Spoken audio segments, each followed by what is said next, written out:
Hello everyone, welcome to Magnet Brains. Myself Pratik Karn. स्वागत करता हूं आपका अपने यूट्यूब चैनल मैग्नेट ब्रेन्स पर, जहां पर आपको मिलता है क्वालिटी कंटेंट, क्वालिटी एजुकेशन, वो भी बिल्कुल फ्री ऑफ कॉस्ट। ठीक है, क्लास 11 का बहुत शानदार चैप्टर ग्रेविटेशन, और अब हम आ चुके हैं finally Kepler's laws of planetary motion के ऊपर। ठीक है, एग्जैक्टली जो मोशन होता है पूरे प्लैनेट्स का, वो किन लॉज के थ्रू गवर्नड होता है, वो इन्हीं लॉज के थ्रू गवर्नड होता है। ठीक है, अगर आपने इन लॉज के ऊपर कमांड डेवलप कर ली तो आने वाले सारे न्यूमेरिकल्स और आने वाले सारे डेरिवेशन जो है वो आपको बड़े आसान लगने वाले हैं। तो एक तरह से ऐसा मान लीजिए कि इस चैप्टर का जो हीरो है ना, वो केपलर्स लॉ है। क्या है बेटा? केपलर्स लॉ है। तो बिना समय लगाए जल्दी से जल्दी स्टार्ट करते हैं और आपको लेके आते हैं इसके बेसिक थ्योरी के ऊपर कि एग्जैक्टली केपलर के लॉ तक पहुंचने से पहले और केपलर के लॉज देने से पहले क्या क्या चीजें हुई थी। टॉलमी सर कौन थे, और उसके बाद कोपरनिकस ने क्या डेवलपमेंट करवाए थे प्लैनेटरी मोशन के अंदर, उसके बाद आर्यभट्ट जी का क्या इसके अंदर पूरा कॉन्ट्रीब्यूशन था, हालांकि उतना क्रेडिट उनको मिला नहीं। तो एग्जैक्टली क्या लाइन ऑफ एक्शन था वो पूरा पढ़ते हैं। तो शुरुआत करते हैं। देखिए, since the earliest of times people will observing the heavenly bodies like sun, star, planets, moon etcetera and their movement, the same was the subject of attention for many scientist. ठीक है, ऑब्वियसली हम यहां पे gravitation chapter पढ़ रहे हैं जो कि अर्थ की बात चल रही है यहां पे। ठीक है, अर्थ और किसी दूसरे बॉडी के बीच में अगर कोई फोर्स ऑफ अट्रैक्शन है, जो कि लाजमी सी बात है, तो वहां पर जो फोर्स ऑफ अट्रैक्शन है उसे ग्रेविटी कहा जाता है, और जमाने भर में किसी भी दो बॉडीज के बीच में जो फोर्स ऑफ अट्रैक्शन होता है उसे ग्रेविटेशन कहा जाता है। ठीक है, now the thing is this कि now we are dealing with heavenly bodies, बड़ी बड़ी बॉडीज हैं, बड़े बड़े फोर्स ऑफ अट्रैक्शन होंगे, उनकी हमको बातचीत करनी है। तो ये कोई आज इसमें इंटरेस्ट नहीं आया, इसमें इंटरेस्ट बहुत पहले डेवलप हो चुका था और साइंटिस्ट के लिए ये बहुत ही शानदार मैटर ऑफ रिसर्च था। तो यहां पे क्या हो गया, आप देखिए, the first authoritative work regarding the planetary motion was done by Ptolemy, a Greek astronomer, about 2000 साल पहले। ठीक है, सबसे पहला जो ऑथोरेटिव वर्क किया था वो टॉलमी जी ने किया था। अब उसमें क्या लिखा हुआ है, his theory was called as geocentric theory. ठीक है, जियोसेंट्रिक थ्योरी, ये जो वर्ड आ रहा है ना जियोसेंट्रिक, वो एक ऐसे सिस्टम के बारे में बात करता है जिस सिस्टम के सेंटर पे अर्थ होता है। तो ये जो टर्म आपको यहां पे नजर आ रहा है, ध्यान दीजिएगा अच्छे से बेटा, ये जो टर्म आपको यहां पे नजर आ रहा है जियो और सेंट्रिक, तो जियो का मतलब एक ऐसे सिस्टम की हम बात कर रहे हैं जहां पे अर्थ रहेगा सेंटर पे, उस सिस्टम को हम कहते हैं जियोसेंट्रिक सिस्टम। और इनकी जो थ्योरी थी that is named as geocentric theory. तो उन्होंने ऐसा माना था कि यूनिवर्स के सेंटर पे अर्थ है। उन्होंने क्या माना था कि यूनिवर्स के सेंटर पे अर्थ है और बाकी सारी हेवनली बॉडीज, प्लैनेट्स हो गए, मून हो गया, सन हो गया, स्टार हो गया, वो सब अर्थ के अबाउट चक्कर काट रहे हैं। आया समझ? तो इनके according earth is the centre of the universe, तो इसीलिए इस थ्योरी को नाम दिया गया था geocentric theory of planetary motion. तो यहां पे अब क्या लिखा गया, according to which the all the heavenly bodies like sun, star, planet, moon etcetera are moving around the earth which is stationary, और अर्थ को स्टेशनरी भी कहा गया था, and was taken as the centre of universe. आगे ये वाली बात समझ में, हालांकि बाद में समझ में आया कि ये वाली जो थ्योरी है वो सरासर गलत है, बट फिर भी पहला जो इन्होंने अपना कंट्रीब्यूशन दिया था वो यहां पे लिखा गया है in the form of geocentric theory. मेरे ख्याल से इतनी बात आपको समझ में आ गई होगी। ठीक है, यहां जस्ट डेवलपमेंट अभी स्टार्ट हुआ है। तो क्या होता है ना, किसी भी कहानी को अगर आपको समझना है, अगर आप बीच में घुसोगे ना तो कहानी का मजा नहीं ले पाओगे। इसलिए क्या होता है, स्टार्टिंग से देखो, एंडिंग तक देखो। फिल्म में भी तो ऐसे होता है ना, जैसे मान लीजिए आप कोई बहुत शानदार मूवी देख रहे हैं, ठीक है, अगर मान लो हॉरर मूवी है, अगर आपने स्टार्टिंग से उसे कैच करना स्टार्ट नहीं कराना तो आपको एंडिंग कभी कभी समझ में नहीं आएगी। ठीक है, और लगा कि यार क्या मूवी थी, स्टोरी थी नहीं इसके अंदर, बेटा तुम गलत टाइम पे आए ना, है ना। तो वही वाली कहानी है, यहाँ पे आप स्टार्टिंग से देखते हुए चल रहे हैं कि एग्जैक्टली पहला कॉन्ट्रीब्यूशन किसने दिया, उसके बाद क्या कॉन्ट्रीब्यूशन आया, उसके बाद क्या कॉन्ट्रीब्यूशन आया। तो मेरे ख्याल से इतनी कहानी पूरी क्लियर होगी। जल्दी आप इसका स्क्रीनशॉट लीजिए, उसके बाद फिर कहानी को अपन आगे बढ़ाते हैं। जल्दी करना बेटा, 3 2 1 रेडी गो एंड डन। हो गया, चलो। अब इसी स्टेटमेंट को सपोर्ट करने के लिए यहां पे ये बना हुआ है पूरा, जिसमें अर्थ को लिया गया है सेंटर पे, बाकी हर तरह की चीजें जो है वो इसके आसपास, इसके अबाउट जो है चक्कर काट रही हैं। ठीक है, अब जल्दी से बढ़ते हैं इसके अगले वाले कंटेंट के ऊपर। दिस थ्योरी का मतलब कौन सा, जियोसेंट्रिक थ्योरी। जियोसेंट्रिक का मतलब क्या, एक ऐसा सिस्टम जिसके सेंटर पे अर्थ आता हो उसको अपन जियोसेंट्रिक कहते हैं, और उसी पर बेस की थी अपनी थ्योरी किसने, टॉलमी ने। ठीक है, तो उनकी जो थ्योरी थी geocentric theory was challenge challenged by Copernicus. सबसे पहले चैलेंज किसने दिया? कॉपरनिकस ने दिया। लेकिन कॉपरनिकस के आने से भी तकरीबन 500 साल पहले आर्यभट्ट ने इस बात का जिक्र कर दिया था कि भाई साहब यहां पे ना अर्थ जो है वो सेंटर पर नहीं होगा, अर्थ जो है यूनिवर्स का सेंटर नहीं होगा। हालांकि बाद में उनके जो आइडियाज थे ना, वो आइडियाज वेस्टर्न फिलोसोफर्स तक टाइम पे पहुंच नहीं पाए, तो उनको दरअसल क्रेडिट मिल नहीं पाया इस बात का पूरी तरह से। तो यहां पे this theory was challenge by Copernicus.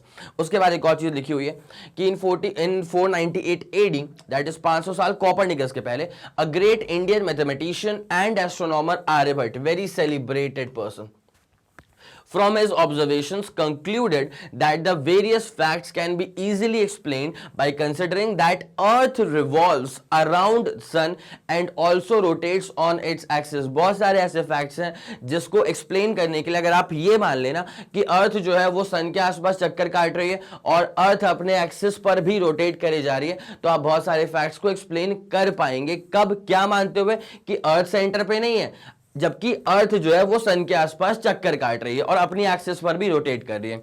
However, his ideas could not be communicated to the Western philosophers, जो मैंने पहले भी आपको बता दिया। ठीक है, तो मतलब ये हुआ। अभी तक पूरे कहानी में कौन कौन आ चुका है? अभी तक सबसे पहले कौन आए थे? टॉलमी।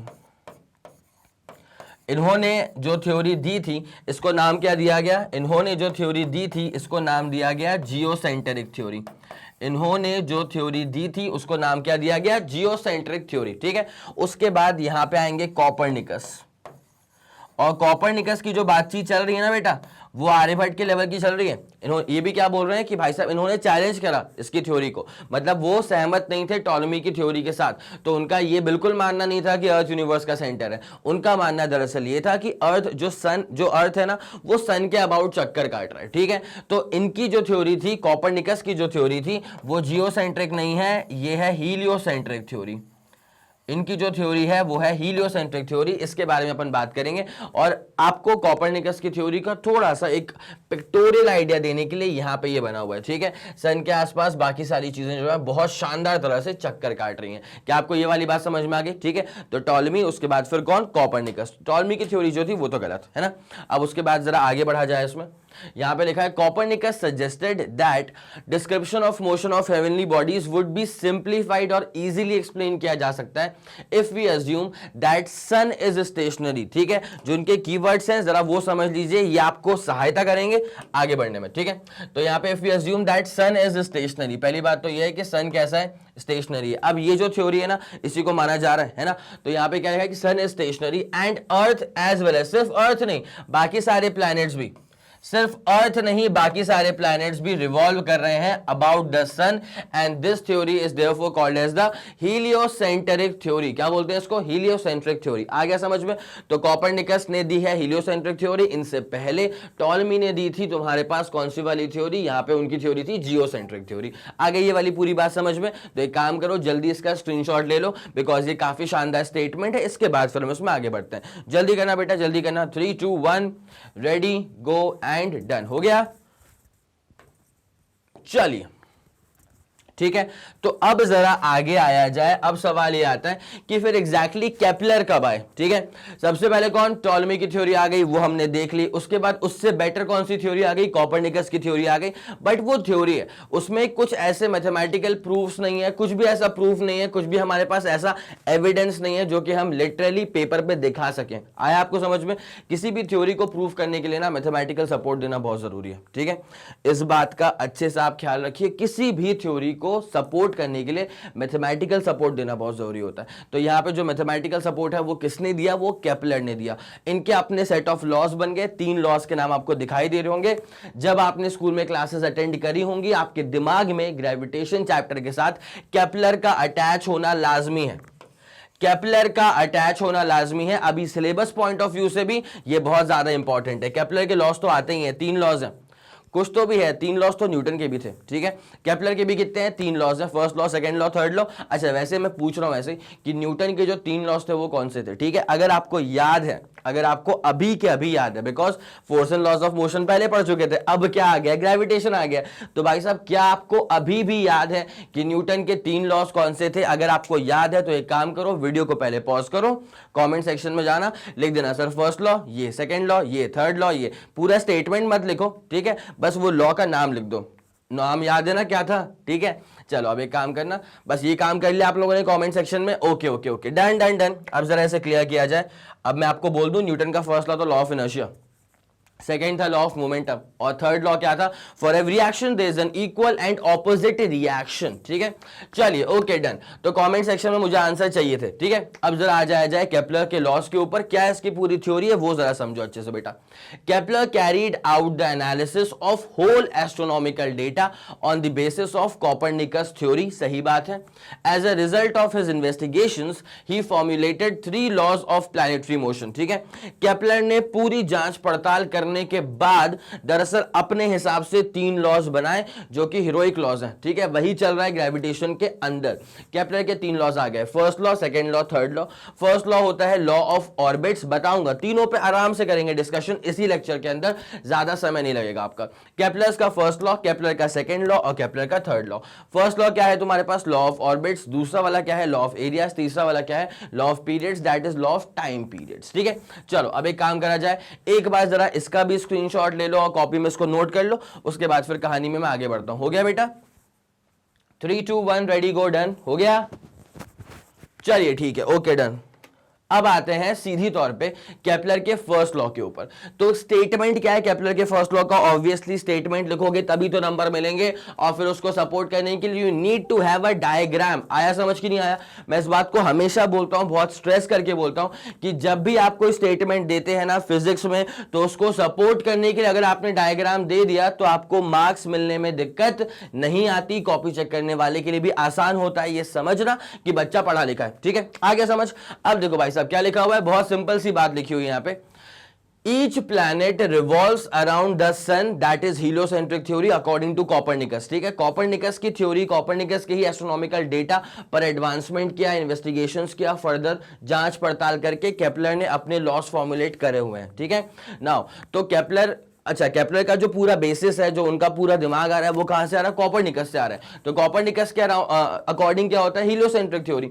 तो each planet revolves around the sun, बहुत शानदार, इन एन इलिप्टिकल ऑर्बिट। यहां पे जो नोटवर्दी पॉइंट है ना बेटा, वो ये है, in an elliptical orbit. Noteworthy point Kepler का ये है यहां पे कि जो ऑर्बिट होते हैं वो इलिप्टिकल शेप के होते हैं। The sun is situated at one of the foci of the ellipse. Circle नहीं है कि सेंटर बोल दोगे, सर्कल नहीं है कि सेंटर बोल दोगे, इलिप्स है। क्या है बेटा, इलिप्स है। तो sun is placed at one of its foci of the elliptical path.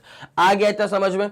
अब मैं इसका डायग्राम पूरा आपको तरीके से बना करके दिखाने ही वाला हूं, but the thing is that पहले आप जरा इसका स्क्रीनशॉट ले लीजिए इस डायग्राम के साथ, बाकी तो मैं पूरा एक्सप्लेन कर ही दूंगा। जल्दी करेगा बेटा इसको। 3 2 1 रेडी गो एंड डन हो गया। चलो बेटा बहुत शानदार। अब देखो यहां पे एक चीज लिखी हुई है, नाम पे मत जाओ, नाम को तो मैं करवा दूंगा।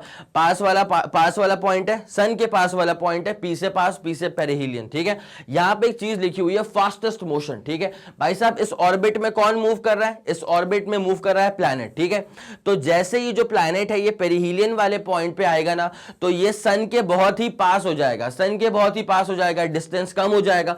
जब डिस्टेंस कम हो जाएगा तो फोर्स बढ़ जाएगा। भाई साहब ऐसा कैसे होता है, डिस्टेंस के बढ़ने से फोर्स, डिस्टेंस के कम होने से फोर्स कैसे बढ़ जाता है यार? दो बॉडीज के बीच में जो फोर्स काम करता है उसका फॉर्मूला होता है Gm1m2 बाई आर का स्क्वायर।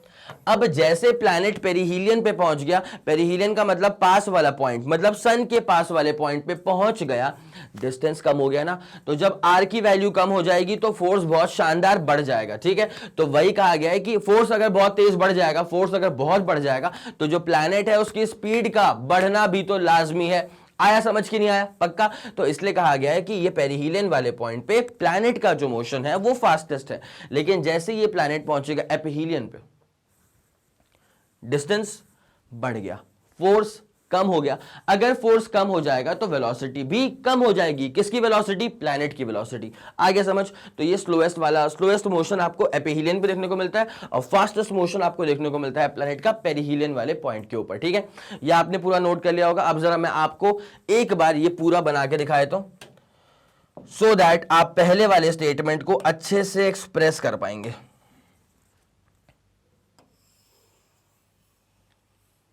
इलिप्टिकल पाथ,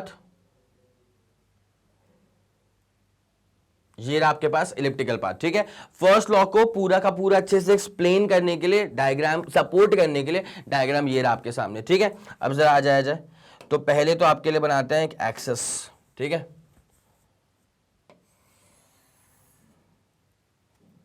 ये बड़ी वाली है तो मेजर एक्सेस। ठीक है, ये छोटी वाली है तो ये क्या हो जाएगी? ये हो जाएगी माइनर एक्सेस। क्या हो जाएगी बेटा? Minor axis. ठीक है, अच्छा ये रियल में थोड़ी है, तो वर्चुअल है ना, ये कोई लाइन थोड़ी एग्जिस्ट कर रही है सच में। तो भाई साहब अगर ये वर्चुअल है तो आई डू दिस, ये तो आप जानते हैं यार, ये तो अपनी क्या है, ये तो अपनी कला है। ठीक है, ये तो अपन जानते हैं। तो भाई साहब ये अपन ने बना दी है इसका पूरा का पूरा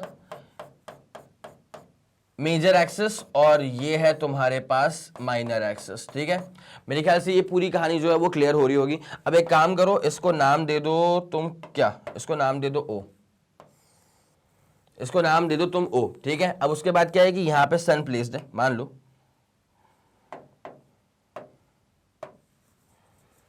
इस place that one of its foci ना, तो एक फोकाई पे सन की प्लेसमेंट है, यहां पे सन की प्लेसमेंट है। तो we will call this point as S, we will call this point as S.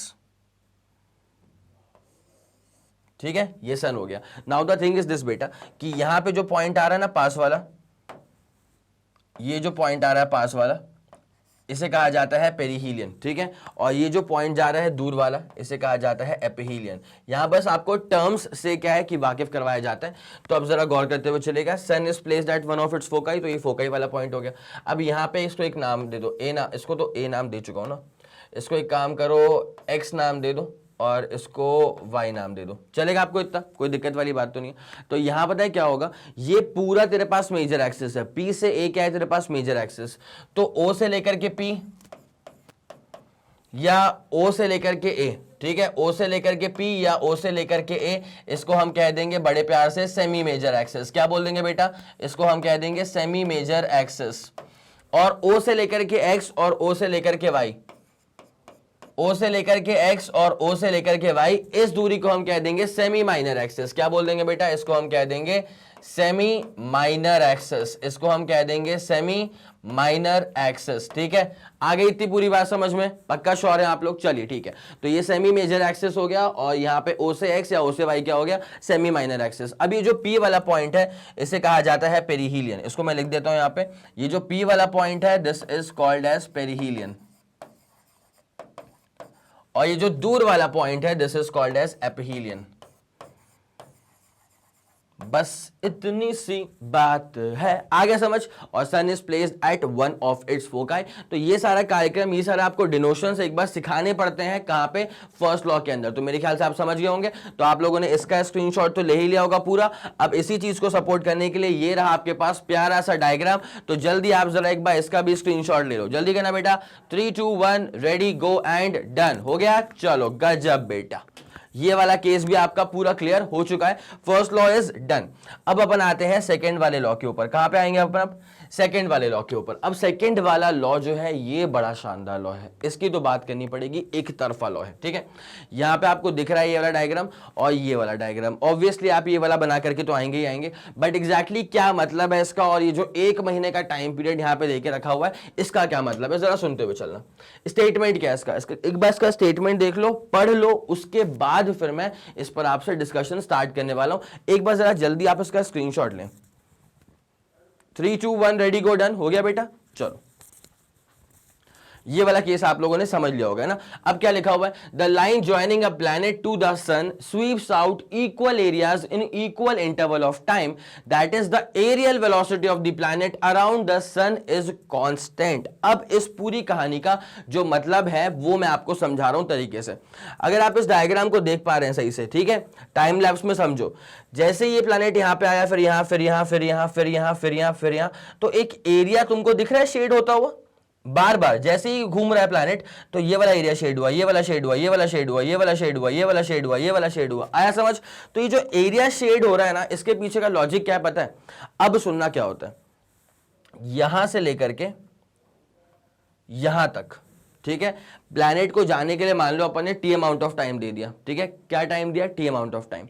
उसके बाद पता है क्या है, इस वाले पॉइंट से इस वाले पॉइंट तक जाने में भी अपन ने टाइम कितना दिया है उसको? टी अमाउंट ऑफ टाइम ही दिया है। तो टाइम को मैं चेंज नहीं कर रहा हूं, ठीक है, फिर से बता रहा हूं, यहां से लेकर के यहां तक आने में जो समय हम दे रहे हैं इसको, वो टी अमाउंट ऑफ टाइम दे रहे हैं, और यहां से लेकर के यहां तक आने में भी इसको जो हम समय दे रहे हैं वो टी अमाउंट ऑफ टाइम दे रहे हैं। मेरे ख्याल से आप लोग समझ गए होंगे, ठीक है। तो जितना टाइम यहां से यहां तक के लिए दिया है उतना ही टाइम यहां से यहां तक के लिए दिया है। अब होता यह है कि अगर आप इक्वल टाइम इंटरवल देते हो ना, तो ये जो एरिया स्वीप आउट हो रहा है, ये एरिया स्वीप आउट हुआ, ये वाला एरिया स्वीप आउट हुआ, ठीक है। तो वो जो एरिया स्वीप आउट हो रहा है वो exactly equal areas SVEEP out होते हैं, एग्जैक्टली इक्वल एरियाज। इसका मतलब ये जितना एरिया यहां पे इसने अब स्वीप आउट करा उतना ही आ रहा है, गजब यार, उतना ही एरिया उसने वहां पे स्वीप आउट करा, ठीक है। तो यही एरिया इक्वल स्वीप आउट करता है कोई भी एक पोजीशन वेक्टर, तो इसको अपन कहते हैं सेकंड लॉ। आया समझ कि नहीं आया? पक्का आगे समझ में? तो लॉजिक क्या है कि अगर किसी प्लैनेट को मूव करने के लिए अगर हम इसको इक्वल टाइम इंटरवल में चेक करें तो जो एरिया स्वीप आउट हो रहा है उस वेक्टर के थ्रू, that area is going to be the same, और एरिया स्वीप आउट करने का rate is called as areal velocity. इस बात को और प्यार से बताता हूं, मेरे ख्याल से ये जो जीआईएफ था इससे आपको और अच्छे से क्लियर हो गया होगा, और वही चीज यहां पर बना के रखी हुई है, ये स्टैटिक डायग्राम, स्टैटिक, ठीक है। इतना आगे समझ में? अब एक काम करने से गायब करें, अब जरा यहां ध्यान दे दो। मैंने कहा था कि टी अमाउंट ऑफ टाइम दिया है, तो मान लो ये टाइम कितने का है भाई साहब? 1 महीने का समय दिया है, ठीक है। तो भाई साहब ये जो पोजीशन वेक्टर है, ये जो आपको पोजीशन वेक्टर दिखाई दे रहा है, ये वाला पोजीशन वेक्टर पहले कहां था? दूसरे कलर से बनाते हैं,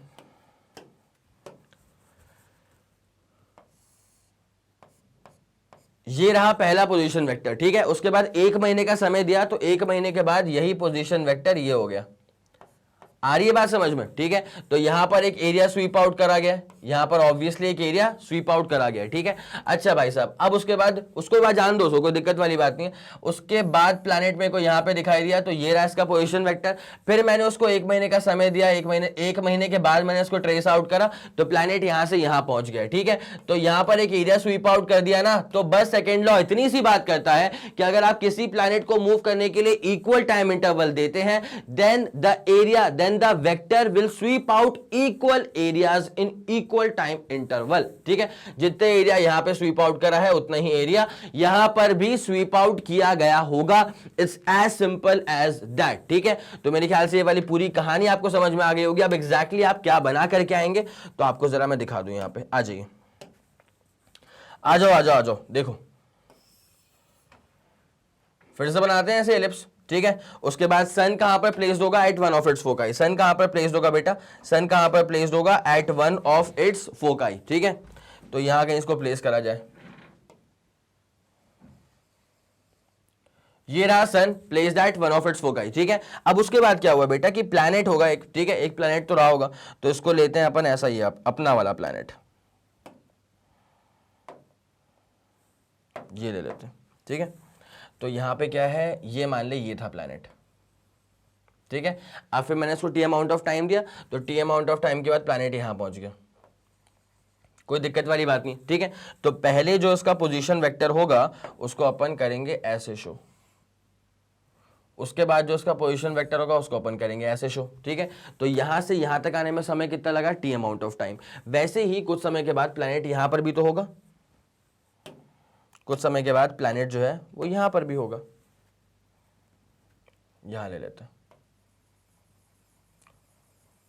but the thing is this बेटा कि अब ये दूरी काफी बढ़ गई है, जब ये दूरियां बढ़ जाएंगी तो फोर्स कम हो जाएगा, और जब फोर्स कम हो जाएगा तो इस प्लैनेट की जो वेलोसिटी है वो भी काफी कम हो जाएगी। तो मान ले बस वो फिर यहीं तक आ पाया, मान ले बस वो सिर्फ यहीं तक आ पाया, ठीक है। तो अब क्या होगा, अब बनाते हैं इसका अपन पोजीशन वेक्टर, और अब ये सिर्फ यहीं तक आ पाया। तो भाई साहब अगर आप एक बात समझे ना, जितना अमाउंट ऑफ टाइम दिया है यहां से लेकर के यहां तक ट्रैवल करने के लिए, उतना ही टाइम मिला है यहां से यहां तक ट्रैवल करने के लिए। तो मैं इसको एक बार लिख भी देता हूं। पता है क्या होता है, इसको लिखा जाता है बुक्स में P1। P1 का मतलब फर्स्ट प्लैनेट नहीं है, प्लैनेट की पहली पोजीशन है। उसके बाद लिखते हैं P2, इसका मतलब दूसरा प्लैनेट नहीं है, प्लैनेट की ही दूसरी पोजीशन है, ठीक है। और यहां से लेकर के यहां तक समय कितना लगा, T अमाउंट ऑफ टाइम, ठीक है। तो T amount of time, T amount of time is elapsed, T amount of time is elapsed in moving from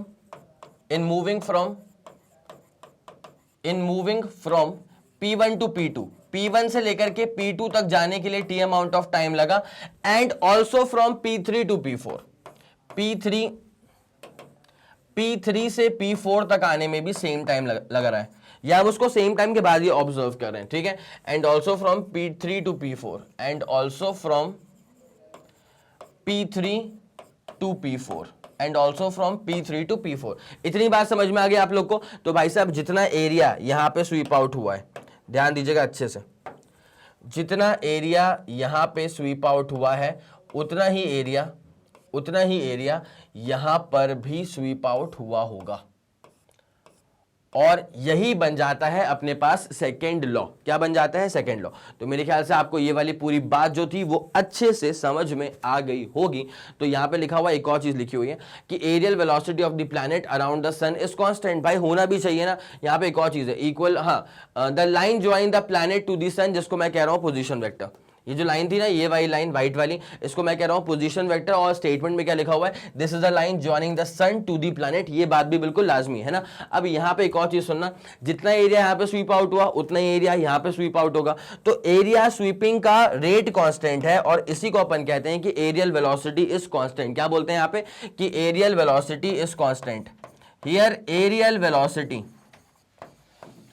अच्छा जी, एक बात मैं आपको और बता दूं कि एरियल वेलोसिटी जो होती है ना, वो देखो भाई क्या होता है, डीए का मतलब क्या है, स्मॉल अमाउंट ऑफ एरिया, ठीक है। और small amount of area swept out in small amount of time interval dt। तो ये जो डीए बाई dt है इसको कहा जाता है एरियल वेलोसिटी। और एरियल वेलोसिटी जो है ये कांस्टेंट हो जाती है। क्या हो जाती है बेटा, कांस्टेंट हो जाती है। मेरे ख्याल से इतना पूरा फंडा आपको समझ में आ गया होगा। तो इसके अंदर एक और छोटा सा पॉइंट है जो मैं अभी ऐड करने वाला हूं। तो एक काम करो, पहले जरा इसका स्क्रीनशॉट ले लो, उसके बाद मैं कहानी को यहीं से आगे बढ़ाता हूं। जल्दी आप जरा इसका स्क्रीनशॉट ले लीजिएगा। 3 2 1 रेडी गो एंड डन। हो गया, चलो ठीक है। अब ना भाई साहब यहीं पर एक पॉइंट मैं आप लोग के लिए और ऐड कर देता हूं। यहां तो जगह नहीं है, तो एक काम करो, तुमने ये लिख लिया होगा। अब मैं जो लिख के तुमको बता रहा हूं ना, तुम इसके नीचे ऐड कर देना, ठीक है। तुम जानते हो कि यहां पे कोई नेट एक्सटर्नल टॉर्क थोड़ी काम कर रहा है। इस प्लैनेट के ऊपर कोई नेट एक्सटर्नल टॉर्क काम कर रहा है क्या, नहीं काम कर रहा है, ठीक है। सो नो एक्सटर्नल टॉर्क,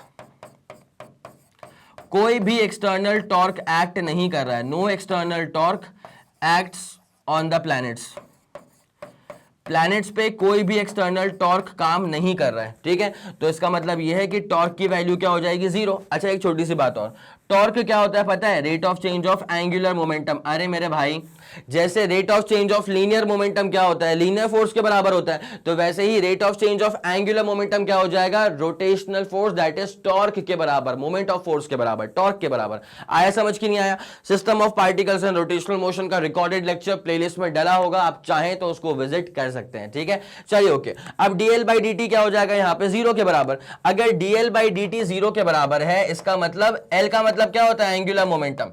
बेटा किसी भी चीज का अगर डिफरेंशिएशन 0 के बराबर है, मतलब वो चीज कांस्टेंट है, मतलब एंगुलर मोमेंटम यहां पर कांस्टेंट है। बेटा एक बहुत सिंपल सा फॉर्मूला होता है, एल होता है 2m times D A by D T.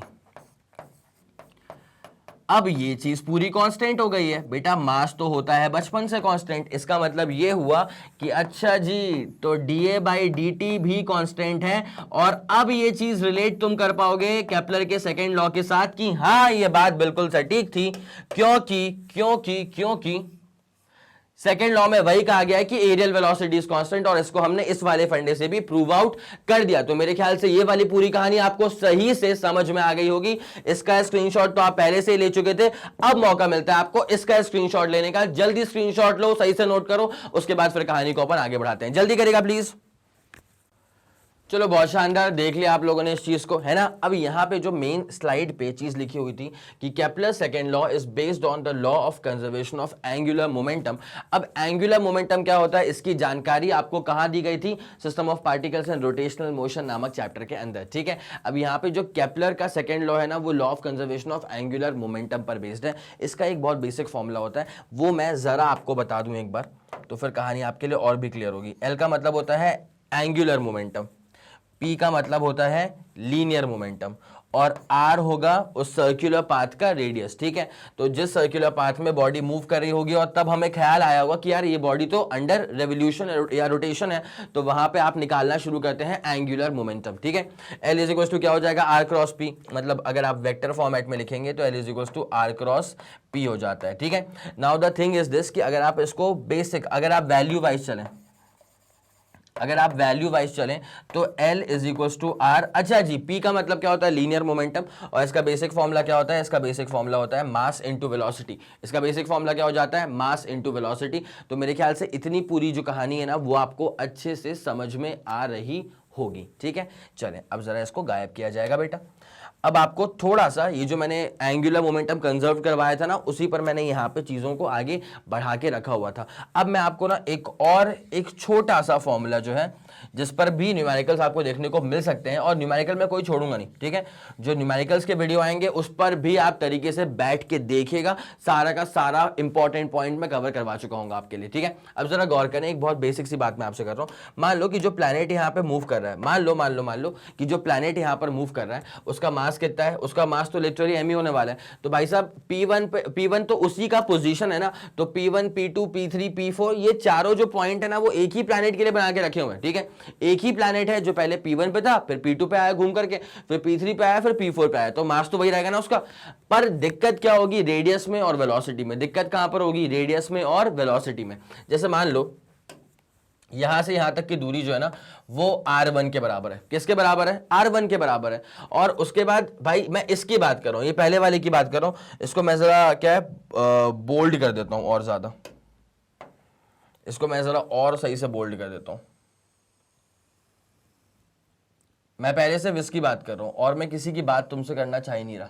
मैं पहले सिर्फ इसकी बात कर रहा हूं, इसके अलावा कोई नहीं है, ठीक है। तो ये जो दूरी है ना, वो मैंने कितनी मान ली, R1 मान ली, ठीक है। अच्छा, ये वाली जो दूरी है, वो ऑब्वियसली एक बहुत ही शानदार चेंज आया है। ये दूरियां कम हो चुकी हैं, ये जो दूरियां हैं, ये दूरियां अब कम हो चुकी हैं। तुम फीलिंग समझ पा रहे हो क्या बोलना चाह रहा हूं मैं? किसकी दूरियां कम हो चुकी हैं, प्लैनेट की दूरियां, और क्या। ये दूरियां जो है वो कम हो चुकी हैं, और वो दूरियां काफी ज्यादा थी। तो R1 ज्यादा वाली दूरी मान ली, और ये जो दूरी आ रही है इसको अपन मान लेते हैं R2। क्या मान लेते हैं इसको अपन, R2। अब एक बात सुनिएगा, जो वेलोसिटी वहां पर है वो वेलोसिटी कम होगी, जो वेलोसिटी यहां पर है प्लैनेट की, वो वेलोसिटी ज्यादा होगी। बिकॉज क्यों, डिस्टेंस के बढ़ने से फोर्स कम हो गया, फोर्स कम हो गया तो वेलोसिटी भी कम हो गई। डिस्टेंस से कम होने से फोर्स बढ़ गया, फोर्स बढ़ गई तो वेलोसिटी भी बढ़ गई, ठीक है। तो अब जो वेलोसिटी होने वाली है ना, मैं उसको जरा आपके लिए एरो से बना दूंगा, ठीक है। ध्यान दीजिएगा, ये ऐसे घूम रहा है प्लैनेट, ठीक है। तो यहां पर इस वाले पॉइंट पर इसके पास जो टेंजेंशियल वेलोसिटी होगी वो इस तरफ होगी, और यहां पर जो टेंजेंशियल वेलोसिटी होगी वो इस तरफ होगी। उसको छोटा बनाया बिकॉज वहां वेलोसिटी कम है, इसको बड़ा बनाया बिकॉज यहां वेलोसिटी ज्यादा है, ठीक है। अब मैं एक बार वेलोसिटीज को लिख देता हूं आपके लिए, कहानी आसान रहेगी, है ना। जरा गौर करें, यहां पर जो वेलोसिटी है ना, लेट्स कॉल दिस V1, और यहां पर जो वेलोसिटी है लेट्स कॉल दिस V2। आया आपको समझ, ठीक है। अब होता है क्या बेटा, यहां पे सीन क्या है पूरा कि एंगुलर मोमेंटम इज कंजर्व्ड, तो L is conserved, angular momentum is conserved. इसका मतलब angular momentum at point 1 is equal to angular momentum at point 4। यार 4 ले लिया मैंने यहाँ पे, 1 और 2 का भी सेम है, 1 और 3 का भी सेम है, 1 और 4 का भी सेम है, किसी भी दो का चेक कर लो, एंगुलर मोमेंटम सेम है because angular momentum remains conserve. ठीक है, तो L1, L4, L3, L2 सब बराबर है, सब के सब बराबर है मेरे भाई। बट हमको फोकस करना है, जो मैंने बोल्ड कर दिया था 1 वाला और 4 वाले के ऊपर। ठीक है, हम फोकस कर रहे हैं 1 वाले और 4 वाले के ऊपर।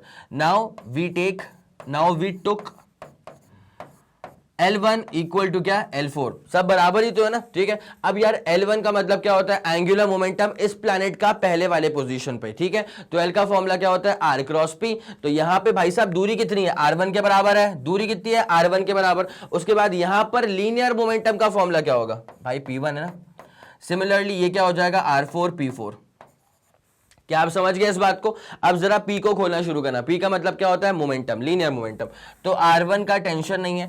P1 का मतलब क्या होता है, linear momentum of the planet. यहां पे ना P1 इज द प्लैनेट, और यहां पे जो P1 मैं लिख रहा हूं वो लिख रहा हूं एंगुलर, मतलब ये लिख रहा हूं लीनियर मोमेंटम को। ठीक है, तो भाई साहब ध्यान रखना प्लीज, ये लोकेशन है, मतलब ये P1 का पोजीशन था। ठीक है, प्लैनेट का पहला पोजीशन था P1, लेकिन जो मैंने यहां पे लिखा है ना P, this is for linear momentum. तो ये टर्म्स थोड़े से आपको कंफ्यूजिंग लग सकते हैं। तो एक काम करूं क्या, मैं इसका नाम चेंज कर दूं क्या, इसका नाम मैं चेंज कर दूं पॉइंट का, ये देखो P1 बोलता ही नहीं उसको, ये लोकेशन 1 था, L1 भी नहीं बोल सकता बिकॉज वो हो जाएगा एंगुलर मोमेंटम। इसको x1 कह रहा हूं मैं। ठीक है, इसको x2 कह रहा हूं, इसको x3 कह रहा हूं, और इसको x4 कह दूंगा। समझ गए आप लोग इस बात को। तो यहाँ पे P1 टू P2 नहीं आएगा, x1 टू x2 आएगा। ये सब मैं इसलिए कर रहा हूं क्योंकि वो कहीं प्लैनेट और मोमेंटम को आप मैच ना कर लें। P नहीं x, x3 टू x4 आ गया आप लोग को समझ में। ठीक है, पहले मैंने क्या करा था, मैंने P1 को माना था कि एज इफ वो प्लैनेट का पोजीशन है। ठीक है, अरे इसके सर्कुलर पाथ में था ना ये, तो इसका सर्कुलर पाथ बना दूं कैसे ही, देख लो भाई, इसका सर्कुलर पाथ ये रहा, इलिप्टिकल पाथ। ठीक है, इस इलिप्टिकल पाथ में ये चीज जो है ऐसे मूव कर रही थी। Now the thing is this कि P1 का मतलब क्या हो जाएगा, मास इनटू वेलोसिटी। तो मास क्या है, मास है m1, वेलोसिटी क्या है v1, और ये क्या हो जाएगा r4, और ये मास क्या हो जाएगा। अच्छा, मास चेंज थोड़ी होगा, मास को तो m रहने दो ना। ठीक है, तो मास और वेलोसिटी क्या हो जाएगी यहाँ पे v4। तो जो कटना है वो कटना है, तो बचेगा v1 r1। क्या बचेगा बेटा, v1 r1 is equal to यहाँ पे क्या आ जाएगा, v4 r4। बस इतनी सी बात है। आया समझ के नहीं आया। तो यहां से आप ये वाला जो आपके पास फॉर्मूला अभी डेवलप हो रहा है ना, ये भी कभी कभी न्यूमेरिकल्स खिंच जाते हैं, इसके ऊपर भी। आगे आपको ये वाली पूरी बात समझ में, तो एक काम करो, जल्दी आप इसका स्क्रीनशॉट ले लो, उसके बाद फिर कहानी को अपन आगे बढ़ाते हैं। जल्दी करना बेटा, 3 2 1 रेडी गो डन। चलिए फिर, बहुत शानदार। सबसे इंपॉर्टेंट पॉइंट जो था वो आप लोगों ने नोट कर लिया होगा। अब जरा इसे गायब किया जाएगा बेटा, और अब आपको लेके चलते हैं इसके अगले वाले कंटेंट की तरफ। आप समझ गए होंगे, 2 लॉज हो चुके हैं, तीसरा लॉ बचा हुआ है। आ जाइए, केप्लर्स थर्ड लॉ, इसको लॉ ऑफ पीरियड्स भी कहते हैं, that is law of time periods. ठीक है, टाइम पीरियड क्या होता है, किसी भी एक रेवोल्यूशन को पूरा कंप्लीट करने में जो समय गुजरा, जो समय बीता, उसे कहा जाता है टाइम पीरियड। ठीक है, किसी भी एक रेवोल्यूशन को पूरा खत्म करने में जो समय बीतता है उसे कहा जाता है time period. It's as simple as that. ठीक है, अब यहां पे क्या लिखा हुआ है, जरा एक बार स्टेटमेंट पढ़ लेते हैं, उसके बाद मैं इसको डिराइव भी करवा दूंगा अगली वाली स्लाइड में। Deduction of Kepler's third law ही है, मतलब जो केप्लर का थर्ड लॉ है उसको डिराइव ही करना है। तो जरा आ जाए क्या स्टेटमेंट क्या बोल रहा है इसका, the square of the time period of revolution of a planet, और इसी बात को दरअसल सपोर्ट करने के लिए यहां पे आ गया है T square. The square of time period of revolution of a planet around the sun, revolution is being done about the sun only, ठीक है, is directly proportional to, यहां लिखा हुआ है is directly proportional to the cube of the semi major axis of its elliptical orbit, the cube of the semi major axis। ठीक है, तो मतलब ये बात हो गई कि दूसरे वाले लॉ को मैथमेटिकल सपोर्ट देने के लिए यहां पे जो स्टेटमेंट है, जो इक्वेशन है, वो आ गई है T square is proportional to R का क्यूब। ठीक है, अब अब यहाँ पे टी क्या होता है, T is the time taken by the planet to go once around the sun, that is time period, ठीक है। उसके बाद आर क्या होता है, semi major axis. First law के अंदर मैं आपको बता चुका था कि what do we exactly mean by semi major axis and semi minor axis, ठीक है। तो यहाँ पे ये वाली बात है। अब उसके बाद क्या है भाई, एक बहुत नॉर्मल सी बात है, अगर कोई प्लैनेट सन से बहुत दूर होगा तो उसका जो टाइम पीरियड ऑफ रेवोल्यूशन होगा वो ज्यादा होगा ना भाई, उसको ज्यादा समय लगेगा चक्कर पूरा लगाने में। तो वही लिखा हुआ है, clearly the planets situated at large distances from the sun take longer time to complete one rotation around the sun. अब ये स्टेटमेंट दरअसल थर्ड लॉ के अंदर क्या कर रहा है, ये थर्ड लॉ के अंदर ऐसा कर रहा है बेटा, क्या लिखा गया है यहाँ पे, T square proportional to R cube. यहां हॉच पॉच ना हो जाए, तो टी स्क्वायर प्रोपोर्शनल टू क्या है, आर क्यूब है। अगर कोई प्लैनेट सन से बहुत दूर है, अगर कोई प्लैनेट सन से बहुत दूर है मतलब उसकी आर की वैल्यू बहुत ज्यादा है, तो यहीं से क्लियरली समझ में आ जाता है कि अगर आर की वैल्यू बहुत ज्यादा है तो टी स्क्वायर की वैल्यू मतलब टी स्क्वायर भी ज्यादा हो जाएगा ना।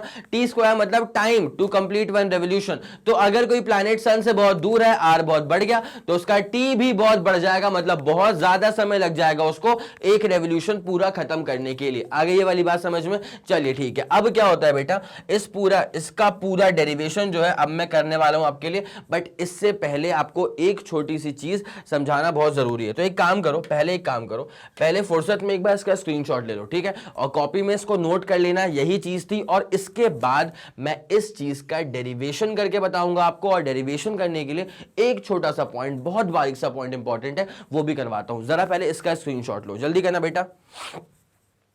3 2 1 रेडी गो एंड डन। हो गया है, चलो आ जाओ। अब जरा गौर करें, मैं आपसे अब बात करने वाला हूं एंगुलर वेलोसिटी के बारे में। किसके बारे में, अब मैं आपसे बात करने वाला हूं एंगुलर वेलोसिटी के बारे में। बेटा ये बड़ी सिंपल सी बात होती है, जरा गौर करते हुए चलेगा। जैसे मान लीजिए कि अगर एक कंप्लीट सर्कल है, मान लो अगर एक कंप्लीट सर्कल है, ठीक है, तो कंप्लीट सर्कल लगाने में जो वेलोसिटी यहां पे रिक्वायर्ड होती है उसे कहा जाएगा एंगुलर वेलोसिटी। क्या कहा जाएगा, एंगुलर वेलोसिटी। अब यार वैसे लीनियर वेलोसिटी का फॉर्मूला क्या हो जाएगा, लीनियर डिस्प्लेसमेंट अपॉन टाइम। तो सिमिलरली एंगुलर वेलोसिटी का फॉर्मूला क्या हो जाएगा, एंगुलर डिस्प्लेसमेंट अपॉन टाइम। क्या हो जाएगा formula, angular displacement upon time, ठीक है। अब जरा गौर करिए, now for one complete revolution, now for one complete cycle बोल दूं क्या, या रेवोल्यूशन ले लो, कोई दिक्कत वाली बात थोड़ी ना, अपनी फिजिक्स। तो भाई अगर एक कंप्लीट रेवोल्यूशन हो रहा है तो भाई कितना एंगल लग रहा होगा, तो जरा गौर करा जाए। अब जरा ध्यान दीजिए, ऐसा मान लीजिए सेंटर से ये, ठीक है, तो ये था इसका इनिशियल पोजीशन। ये क्या था इसका बेटा, ये था इसका इनिशियल पोजीशन, ये था इसका इनिशियल पोजीशन। और बेटा हुआ क्या कि चक्कर लगने के बाद, ठीक है, चक्कर लगने के बाद वापस एक रेवोल्यूशन खत्म होने के बाद यहीं पर आ गया, तो यही हो गया इसका फाइनल पोजीशन भी।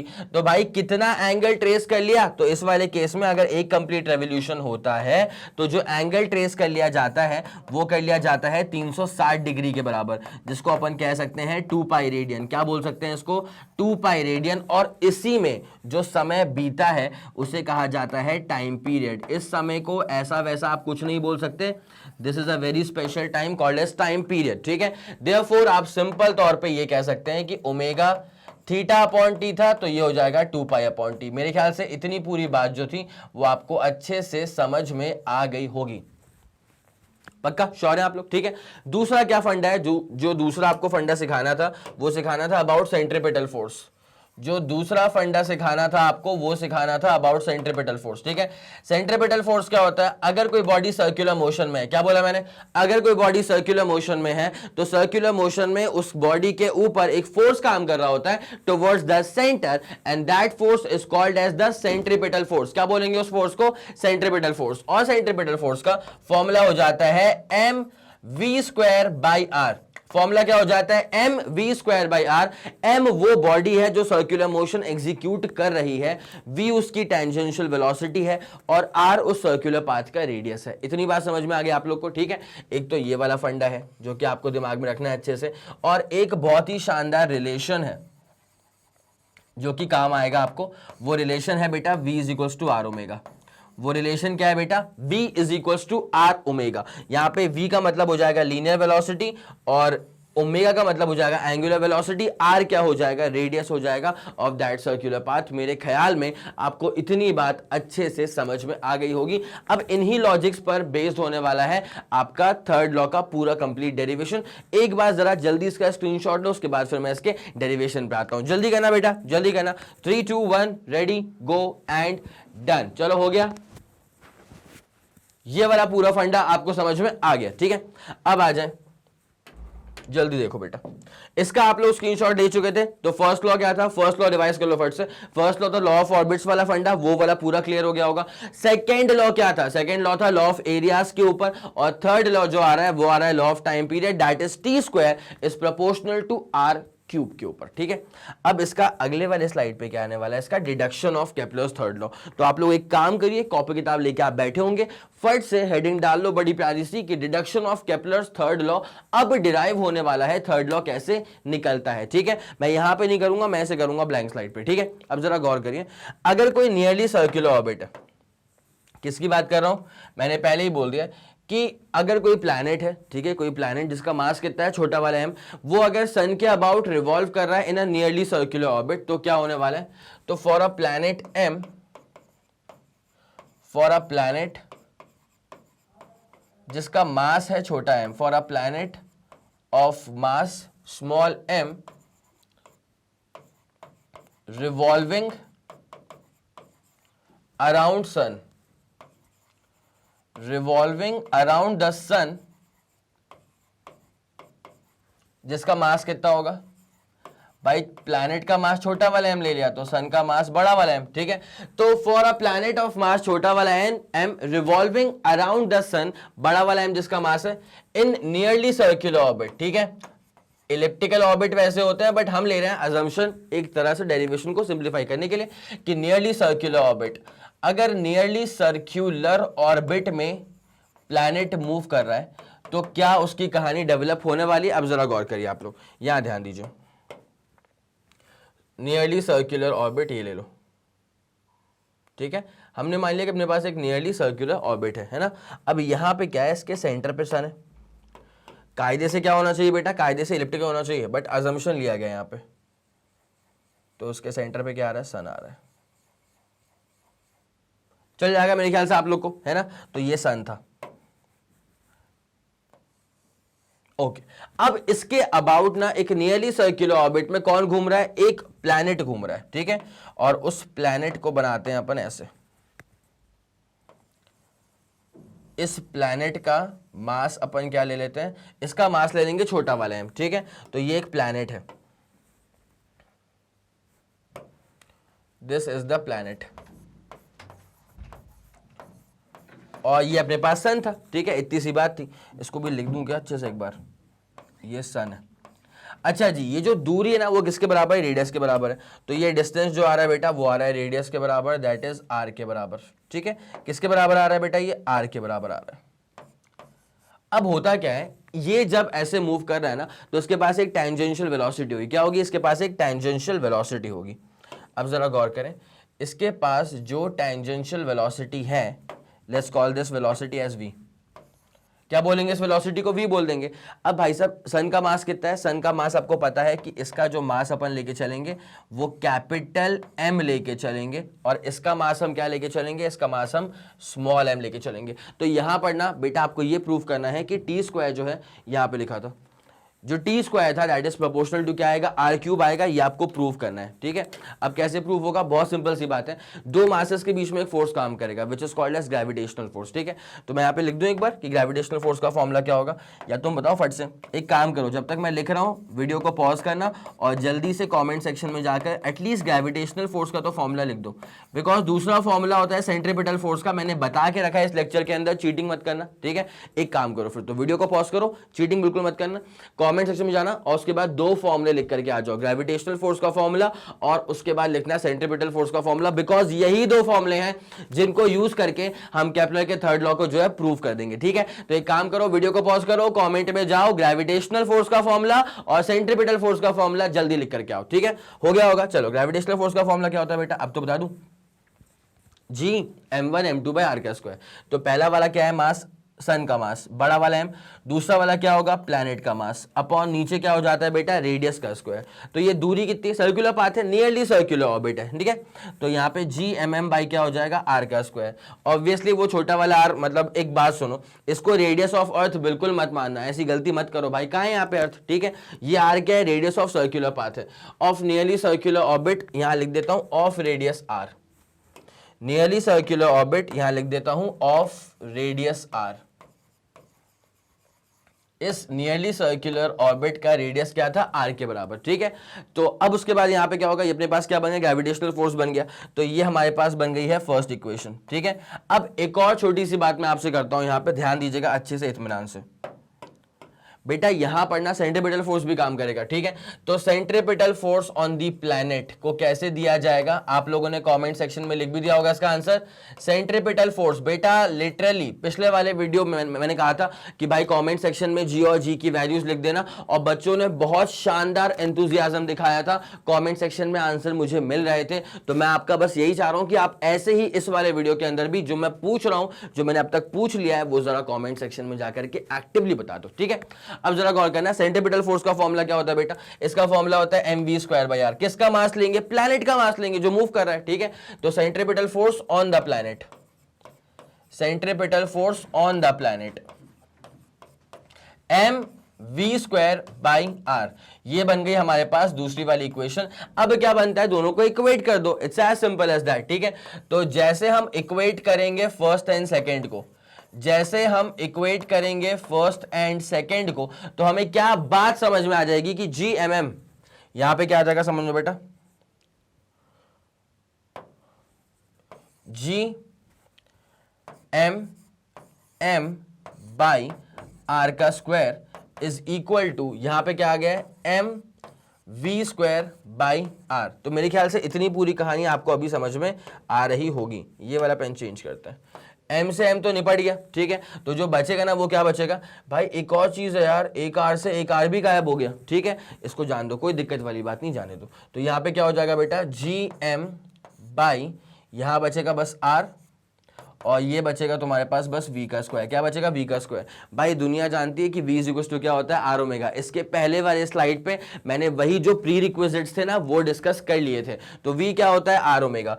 तो बेटा जी एम, ये किसका मास बन रहा है, बच रहा है सन का मास, ठीक है। तो जी एम बाई आर, उसके बाद v क्या हो जाएगा, आर ओमेगा। तो v स्क्वायर क्या हो जाएगा, आर स्क्वायर ओमेगा स्क्वायर। ये क्या हो जाएगा, आर स्क्वायर ओमेगा स्क्वायर। मेरे ख्याल से इतनी पूरी बात समझ में आप लोग को आ गई होगी। अब जरा गौर करना, तो ये आ जाएगा जी एम बाई, बेटा आर स्क्वायर को नीचे पटको तो आर क्यूब हो जाएगा। क्या हो जाएगा, आर क्यूब। अब ओमेगा क्या होता है, ओमेगा होता है 2 पाई बाई टी। तो यहाँ पे क्या हो जाएगा पता है, ओमेगा का स्क्वायर करना है, गलती मत करना, दो स्टेप साथ में कर रहा हूं मैं यहाँ पे। ओमेगा क्या होता है, 2 पाई बाई टी होता है। ओमेगा स्क्वायर क्या हो जाएगा, 2 पाई बाई टी का होल स्क्वायर। जब 2 पाई बाई टी का होल स्क्वायर मैं सॉल्व आउट करूंगा ना, तो 4 पाई स्क्वायर बाई नीचे क्या आ जाएगा, टी स्क्वायर। अब एक काम करूंगा बेटा, हल्का मैं इसमें सेपरेशन देता हूं आप लोग के लिए। तो आप कैसे लिखेंगे, सबसे पहले तो आप ये लिखेंगे, इसको आप बिल्कुल अलग तरह से लिख लीजिएगा। सबसे पहले आपके पास ये वाला स्टेटमेंट आएगा जो कि अति महत्वपूर्ण स्टेटमेंट है। सबसे पहले आएगा आपके पास ये वाला स्टेटमेंट जो कि अति महत्वपूर्ण स्टेटमेंट है, ठीक है। वो लिखने के बाद फिर आप यहां पे आएंगे, ठीक है। जब आप इसको पूरा नोट डाउन कर चुके होंगे, इसे जरा गायब कर देंगे, उसके बाद फिर आप यहां पे आएंगे, ठीक है। यहां पे टी स्क्वायर लिखा हुआ है, फिर जरा आप इसको नोट डाउन करते हुए चलेंगे, ठीक है। और अब मैं आपको कहानी ना वहां लिख लेता हूं उसके लिए। तो यहां पे क्या हो जाएगा अपने पास, जरा सुनना अच्छे से, सुनो अच्छे से। यहां पे टी स्क्वायर के बारे में सोचो एक बार। जब टी स्क्वायर के बारे में सोचोगे ना, तो टी स्क्वायर तुम्हारे पास क्या बचेगा पता है, T square equal to 4 pi square by G M आ जाएगा। तो यहां पे क्या आ जाएगा, 4 पाई का स्क्वायर बाई नीचे क्या आ जाएगा, जीएम। 4 पाई का स्क्वायर बाई नीचे क्या आ जाएगा, जीएम। और आर का क्यूब वहां मल्टीप्लाई हो जाएगा। तो आर के क्यूब को यहां मल्टीप्लाई होने दो, कोई दिक्कत वाली बात नहीं है बेटा। ये जो 4 पाई का स्क्वायर बाई जीएम है ना, this is pure constant. 4 constant है, पाई कांस्टेंट है, जी का मतलब universal gravitational constant 6.67 10 to the power -11 newton metre square per kilogram square. उसके बाद m क्या होता है, m is the mass of the sun, that is approximately 6 10 to the power 24 kg, है ना। तो यहां पे ये पूरा कांस्टेंट हो गया। तो now 4 pi square by GM, 4 pi square by GM is a constant. अगर ये कांस्टेंट है तो इसका मतलब ये है कि T square is equal to K times R cube है। अगर T square is equal to K times R cube है तो यहां से T square is proportional to R cube है। और बेटा आपको वही तो प्रूव करना पड़ता है थर्ड लॉ के अंदर, आपको वही तो प्रूव करना पड़ता है थर्ड लॉ के अंदर, टी स्क्वायर प्रोपोर्शनल टू क्या होता है, आर क्यूब होता है। तो ये वाली पूरी कहानी जो थी वो आपके लिए मैंने यहां पे अच्छे से प्रूव करके रख दी। तो बस इस डेरिवेशन को अच्छे से आप जानते ही हैं क्या बोलने वाला हूं, दिल में बसा के रखना। आगे समझ, ये बहुत शानदार डेरिवेशन हो गया आप लोग का। तो एक काम करिए, जल्दी से जल्दी पहले आप इसको नोट करिए, उसके बाद तो फिर कहानी जो है वो खत्म हो ही चुकी है। जल्दी इसको नोट कर लो पहले। 3 2 1 रेडी गो एंड डन। हो गया बेटा, चलो बहुत शानदार, बहुत जबरदस्त। अब इसे गायब किया जाए और आपका पूरा जो ये कंटेंट था केपलर के लॉज पर बेस ये हो गया है खत्म। अब आपको इसके न्यूमेरिकल्स भी करवाए जाएंगे। ऑब्वियसली मैग्नेट ब्रेन्स के प्लेटफॉर्म पे हम कोई भी ऐसी चीज नहीं छोड़ रहे हैं जो बच्चों के लिए बहुत ज्यादा इंपॉर्टेंट हो। ऐसा नहीं कि थोड़ा बहुत पढ़ा दिया बाकी आपके ऊपर छोड़ दिया, ऐसा कुछ नहीं करने वाले। केपलर के लॉ का थ्योरी वाइज पूरा आपको सिखा दिया, अब इसके न्यूमेरिकल्स भी आपको मिलने वाले हैं। इसको लेकर के आप बिल्कुल बेफिक्र रहिएगा, ठीक है। बस आपसे उम्मीद ये है कि जो पढ़ा दिया है उसको आप लोगों ने नोट करा होगा, ठीक है। ऐसे ऊपरी तौर से बस देख लेना वो अलग बात होती है, बैठ के तरीके से लिखना फिर उसको रिवाइज करना वो लिटरली बहुत अलग बात होती है। वही डिफरेंस क्रिएट करता है कि आप सक्सेसफुल हो पाएंगे या मीडियोकर रह जाएंगे। आया आपको समझ?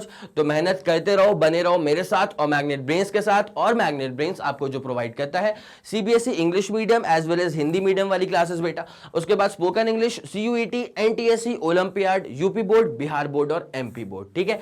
इसके अलावा अगर आपको कोई भी इंफॉर्मेशन चाहिए तो आप मैग्नेट ब्रेन्स के ऑफिशियल वेबसाइट पर विजिट कर सकते हैं, ठीक है। Okay, thank you so much.